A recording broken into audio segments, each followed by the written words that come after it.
In leadership in life, poor communication, it usually doesn't happen because of bad intentions. It typically happens because of lack of clarity and lack of celebration.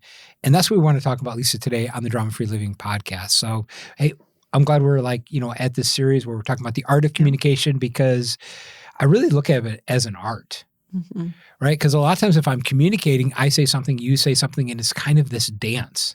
And it's almost like how we dance together, how we dance with our teams, how we dance with our relationships. And I think the hard part about it is that, I'm in control of me, but gosh, I'm not in control of you. And I'm not sure what you're going to give me sometimes. You don't know what I'm going to give you sometimes. Yeah. And, even when we're talking about with customers or clients, just all of our relationships, I think it's why it's an art. And I always look at it, as a dance. Yeah. And it's like, I've left a conversation, I've left a meeting, and I've thought, what are we doing? What are we even talking about? It's like, what? I've left with such a vague, did we decide something? And what exactly was it that we decided?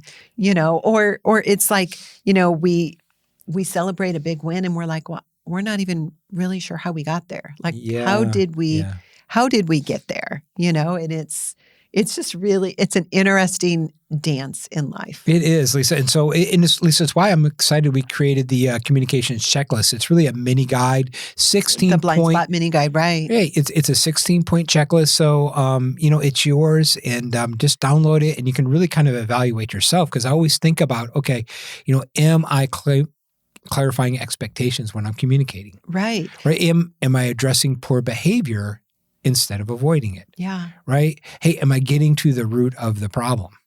Right? Or am I just dealing with the symptom? Right? Hey, am I really giving like clear direction instructions?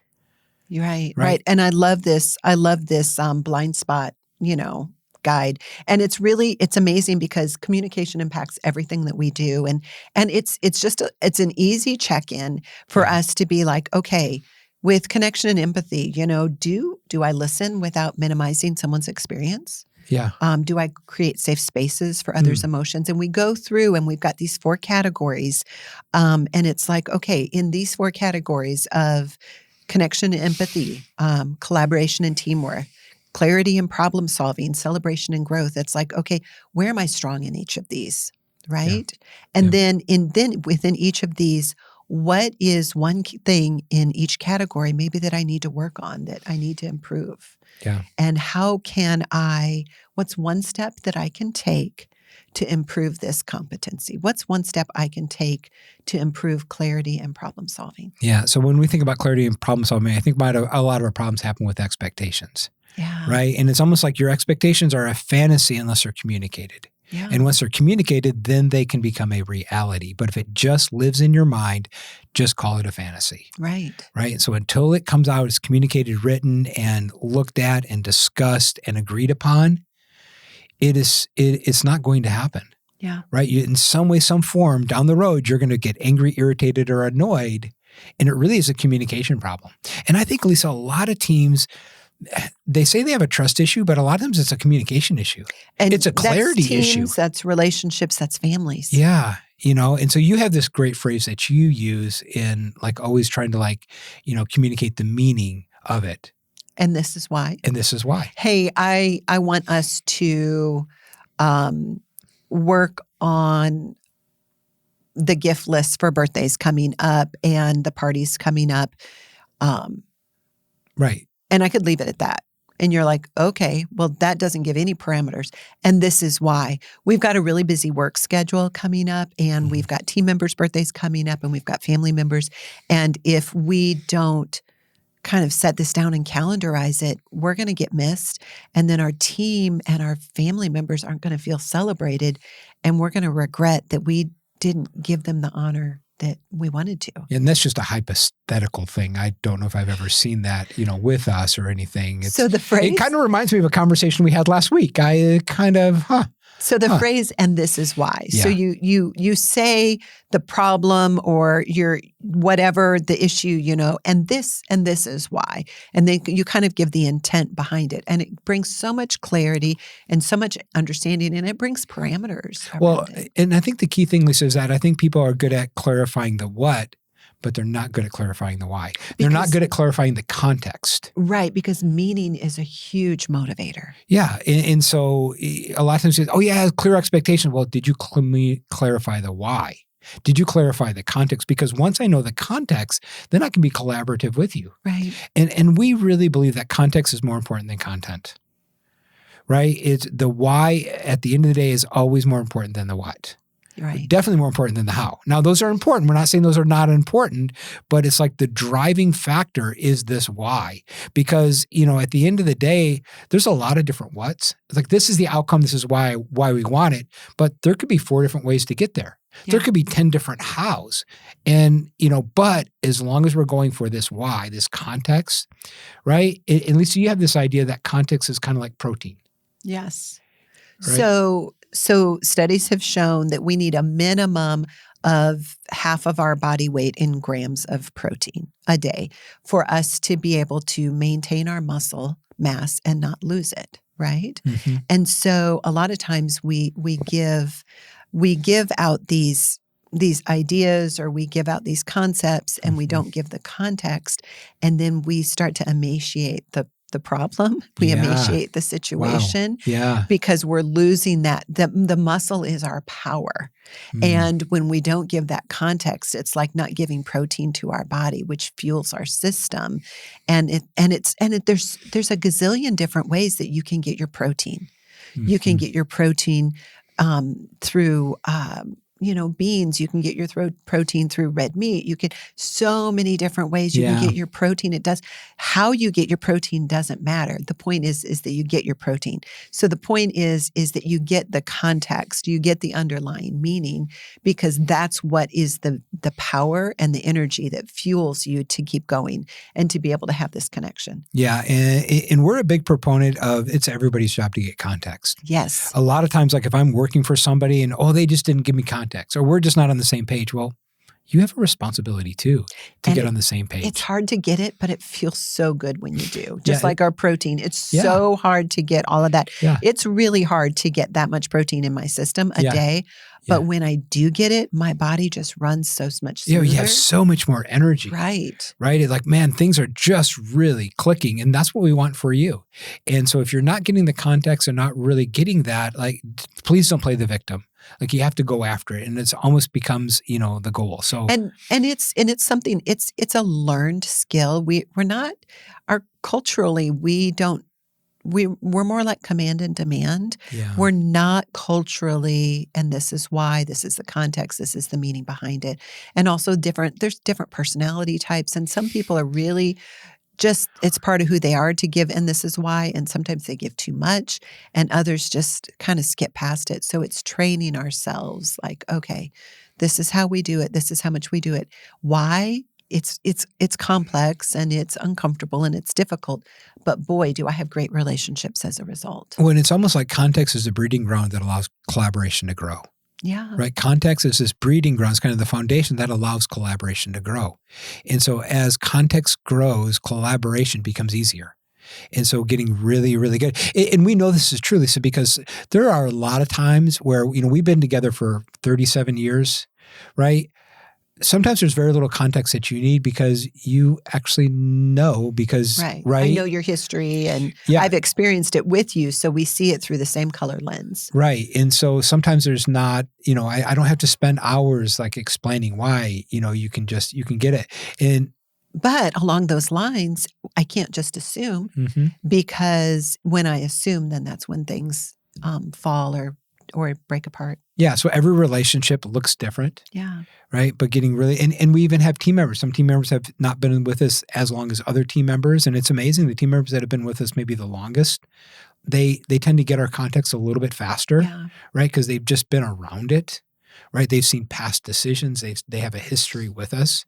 And so, just because a lot of times, like, we want to treat all of our team members the same. We want to treat all of our relationships the same.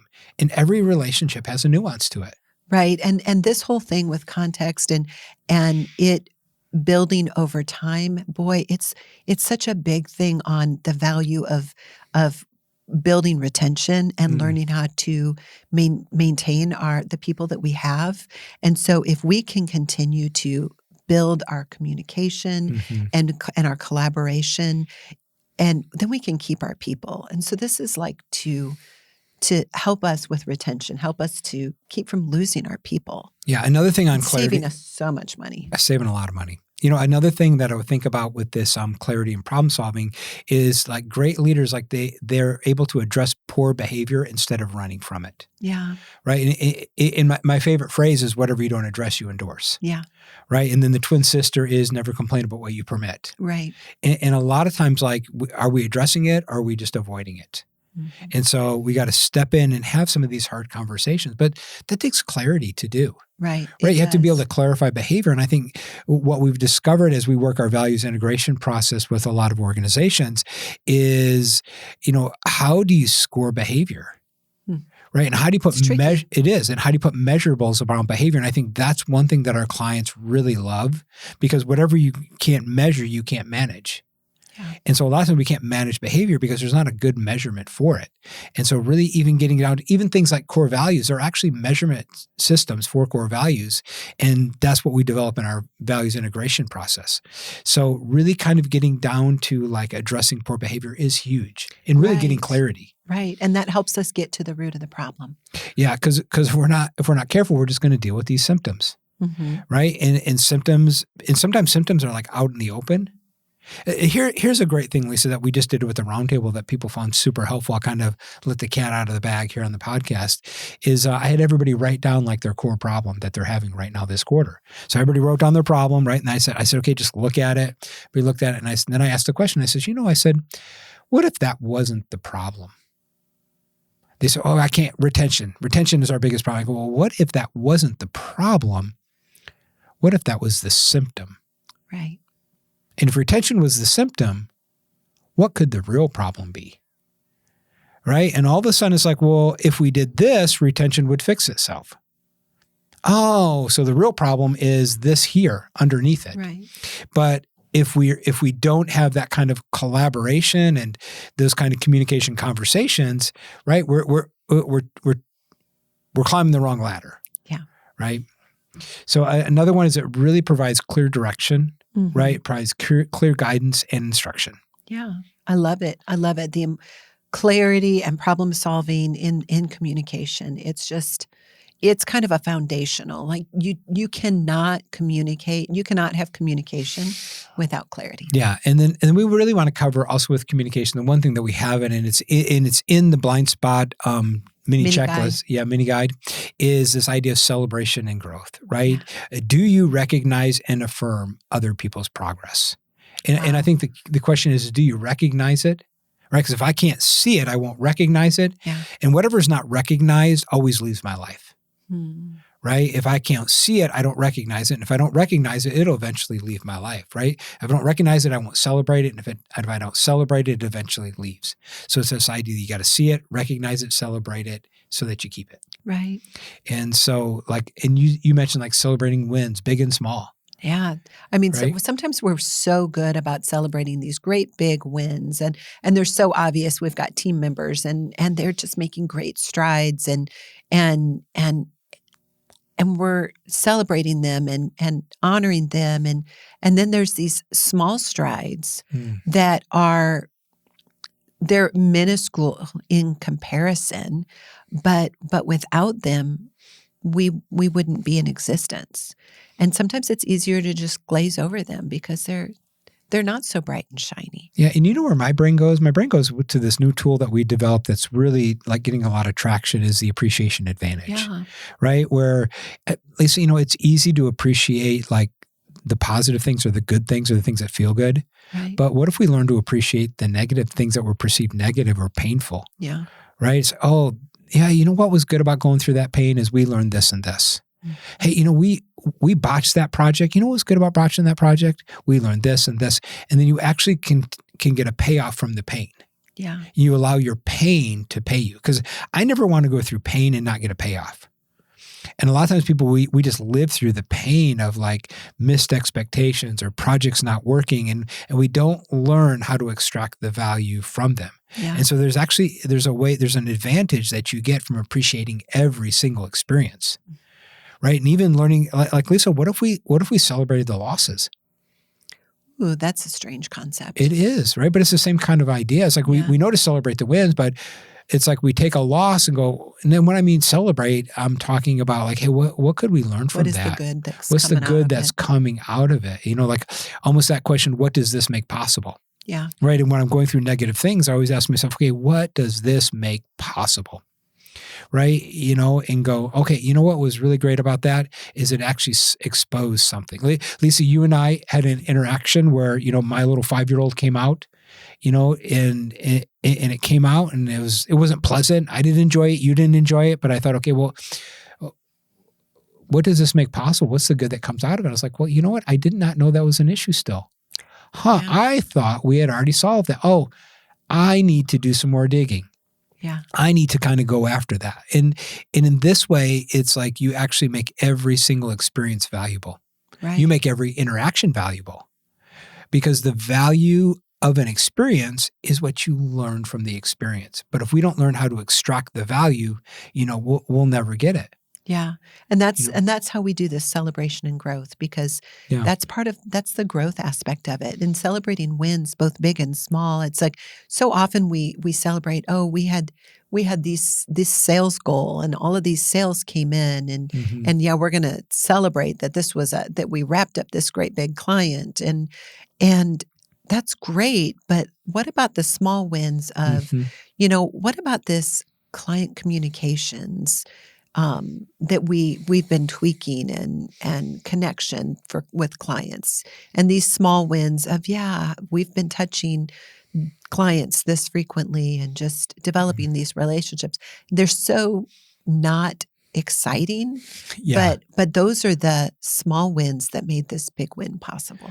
I think that's the key thing, right? There's multiple small wins that we can celebrate, and a big win is simply like a multitude of small wins, sort of like all just sort of piled up together. It's kind of like that final firework finale where it's all the fireworks together. Yeah. And really that finale is in fireworks. It's just a bunch of smaller fireworks all just put up together. And this is really training people how to think. Right. And really it's like this is part of training. This is part of supporting other people and, how we help other people grow. Mm-hmm. Right. Another part of even like this training idea is that, we allow others to make mistakes. Yeah. And it's okay. Yeah. It's how we move forward. It's how we learn. Yeah. And almost like allowing people to feel a little bit of the pain of their mistakes. One fatal flaw that managers sometimes make is they try to shield all their teams from the pain of the mistake. Or they don't reveal the mistake. They kind of keep the mistake hidden. Yeah. Or they, they try to soften it for people. And because we know this, like, so it's like, do you learn more from a book or an experience? An experience, right? And then you take your experience. Do you learn more from a painful experience or a pleasant experience? A painful experience. Right. Right. And so if we're shielding people from the pain, we're actually stopping their learning. Yeah. And we think we're helping them, but we're actually hurting them. We're rescuing them. When we come in and we rescue, then we're kind of keeping people from being able to grow. Yeah. And allowing people to feel some of the pain sometimes is support. Yeah. Right. It's like, oh, I need you to feel this pain. Right. Because Lisa, like I can read in a book, don't put your hand on a hot stove, don't put your hand on a hot stove. But golly, there's nothing like like the experience of actually putting your hand on a hot stove to understand, oh, so that's why I don't put my hand on a hot stove. Oh, now I get it, right? And there are some things that have to be experienced. Lisa, is a great example. I was talking to a younger couple and, the wife was pregnant and I was just telling them about having kids. And then I looked at him, I said, but, the truth is you have no idea what I'm talking about. I said, but a year from now, you're going to know exactly what I'm talking about. Yeah. Right. You think you know, and you're agreeing with me, but you really don't know. Right. It's like until you go through that experience, right? And here's where I will tell you sometimes, like, people give advice on an experience they've never had. Yeah, that's a little bit hard for me. It's super hard, right? Do you remember the time we were in this workshop and it was a young guy giving the talk and he was talking about how you parent teenagers. And he had these ideas about how to parent teenagers, and they sounded good. They sounded good, but then I thought that guy doesn't have teenagers, right? He's got young kids, and I thought, Yeah, just wait till these kids get 10 more years on them. Like, I believe like your philosophy and how that, but here's the reality and how it plays out a lot of times. Yeah. Right? But he was so dogmatic on how we believed it should be, and this is how it always is. And I think you have to be very careful about not giving advice on an experience you've never had. In fact, I have come to the point in my life, Lisa, is that I literally don't care about you telling me about experience you've never had. Yeah. There is sort of, right? The wisdom that you've gained from an experience you've never had. I mean, like, let's think about that for a minute. Right. Do you really even have you gained wisdom from that experience because you've never had it? Like, where'd the wisdom come from? Yeah. I mean, if it's somebody else's wisdom, just own up. Or share somebody else's wisdom. Hey, I heard this. Be humble and say, I've got a friend that has, teenagers and they have found this to be true. Don't present it as your own, because you can't give me wisdom if you haven't actually gained that wisdom. Yeah. Yeah. So, any other thoughts on this? You know what? Think about what that example about when we were learning German. Yeah. Okay. And just how, so we lived in Berlin, Mm-hmm. and we were going to a Berlitz school to learn German. Mm-hmm. And there's that German, it's that in the classroom, we're learning this and this and this and this. And it was difficult because we couldn't speak any English in there. You could only speak. And so we learned the words, and we learned it as if we were toddlers, Mm-hmm. and just kind of build it little by little by little, right? And it was painful, and we felt a sense of accomplishment, but then, you go out into the world and you go to the mechanic and the grocery store and the person on the street, and you're taking all of that information that you got and you're applying it. And then it's like it takes on-the-job application. Yeah. It's like training takes knowledge and it takes on-the-job application. Because it was hard to learn slang in a classroom. Right. Right. There's certain idioms or even like how they said it in Berlin was not how they said it in Munich. Right. So right? that Or pronunciation that I'm getting, it's like, is that how it is? And so when celebration and growth is part of the training, so Mm-hmm. the training is what builds the knowledge, but it also requires that we have this on-the-job application. So like when we were learning German, we were being trained in German. And so this is part of the growth process. But then when we were out on the streets, that was the on-the-job application. And so you have to have grace for the people on your team that you've trained them. It's like, I wasn't trained for this job. Well, you actually were trained to the point that we had training for it, or the point that we could train you just in the technical knowledge and the right, but the nuances and the different like how application it plays out, and right. Because you think about any app or any computer program or anything, they do updates and everything changes. Yeah. It's like I'm thinking of some of these that we use regularly, and they'll do an update and I am lost for days until I can figure out what they did to it. And this is a good question for you, maybe to look at if you're leading an organization, is look at your training and go, hey, where do we need to update?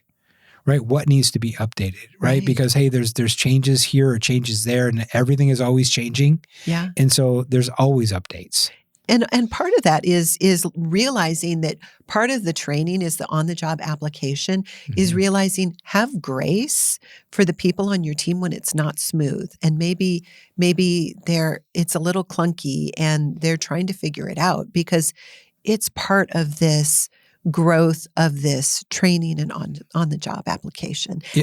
And that happens in families too. It happens at home. It's like, okay, they say you should do this. And they say at the end of a school day, you sit down and you talk about, okay, what was your best, your worst, and what you wished, and do that every day. What was the best thing about today? What was the worst thing about today? What was something you wished about today? That sounds really great. And I would love it to be able to do that. Yeah. But to actually apply it doesn't always work. Yeah, and you can't apply everything. But it's a good way. These are good ways to be able to increase our communication. Increase our training, increase our support that we're giving people. It's called mastering the art of communication. Whoa. It's not we mastered it. It's mastering. Yeah. We're always going to be learning. We're always going to be growing. And I think that's the key. And we can always make improvements. Yeah. Lisa, I think for me, when I'm like, as we're kind of talking, I really need to get back to, context. Yeah. And getting better at context with you, context with the team, and even context with clients a lot of times. Because, sometimes like we introduce programs and we don't, and I don't always am real good explaining about the why. And then here's the thing is that I think if I ever get pushed back on the what, I got to step back and communicate the why. That's good. Right. And so, but how many times do we get pushed back on the what, and then we just push even harder on the what, right? But if I'm getting some pushback even from team members on here's what we want to do, it's okay. I just realized, okay, maybe I need to re-clarify the why and do a better job at, communicating, clarifying context. I love that, because then when we give the why, we can be challenged on it and say, okay, you said that's why, that's the purpose, but is that really the best purpose? Maybe this is more important. Well, that's what's happened. Is like when our team has said, okay, well, this is why you want to do it. Well, I think there's a better way to get there. Right. Hey, we want to communicate better with clients, and I have this certain system, and we can do this. And somebody said, well, is that really going to do what we want? It's like, maybe we do it this, because if that's what we want, here's another idea, right? And then we can have great collaboration, but we can only have collaboration once everybody's really clear on the why and why we're doing it, and sort of like this outcome that we're going for. Yeah. So for you, what was the takeaway from today? I just think remembering to celebrate just the small wins. Yeah. Sometimes they become so commonplace. Yeah. They become commonplace. They're not like this big firework explosion. Yeah. They're just a small win. But if it weren't for those small wins, those small wins are the sparkle of life. Yeah, I love it. So listen, this has been great. Download your free copy of the Communication Blind Spot mini guide. It's there for you, a 16-point checklist, and see where you rate. See how you fit, and where you might need to tweak a few things. Yeah, because it'll really give you a roadmap on like, okay, I need to work on this, and then once you know what to work on, your brain will go to work on it and start to build a plan. So it's there for you. It's been great. We'll see you next time on the Drama Free Living Podcast.